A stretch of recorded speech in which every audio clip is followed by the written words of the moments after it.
بسم الله الرحمن الرحیم. د خبرونو سرچینې د اقتصادي کمیسیون د تخنیکی کمیټې نوبتي غونډه کې له کونړ سیند څخه درونټې باند تر کاسې پورې د اوبو رسولو د وړاندیز تایید.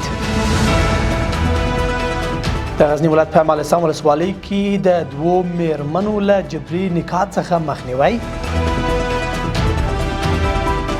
او په مکسیکو کې د یوې کوچنۍ الوتکې د بیړنۍ ناستې پر مهال د لوېدلو پیښه.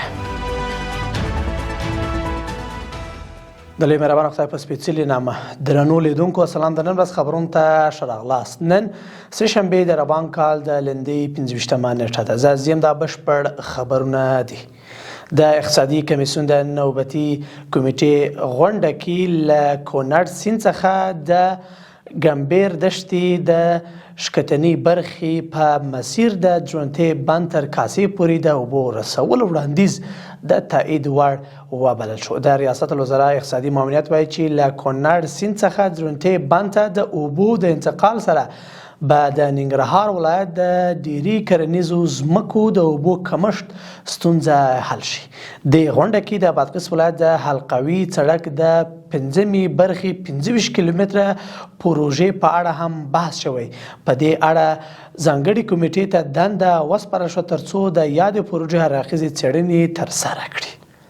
د امر بالمعروف نهي عن المنکر او شکایتونو اوریدلو وزارت ویان مولوي سیف الاسلام خیبر وایي چې محتسبینو د غزني ولایت په مالستان ولسوالۍ کې دوه میرمنې له اجباري نکاح ژغورل دي. د ښاغلي خیبر په وینا د میرمنو کورنۍ غوښتل چې له خوښې پرته دوی په جبري توګه بل چاته په نکاح کړي.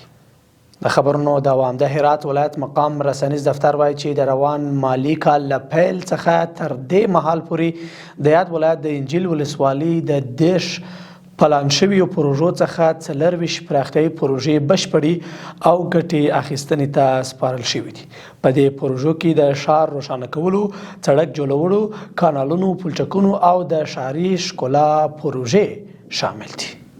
او رسې خبر ده چې نړیوالو رسنیو د مکسیکو چارواکو په حواله راپور ورکړی چې په دې هیواد کې یوې کوچنۍ الوتکې د بیړنۍ ناستې پر مهال راولوېدلې چې له امله یې 7 تنه وژل شوي دي. د راپور له مخې دغه پیښه تېره ورځ د یاد هیواد د پلازمینې مکسیکو سیټي په لویدیځ سان ماتیو صنعتي سیمه کې رامنځته شوې ده. قدرمنو لیدونکو له ملتیا مو مننه. تر بیا ښه وخت او ښې چارې.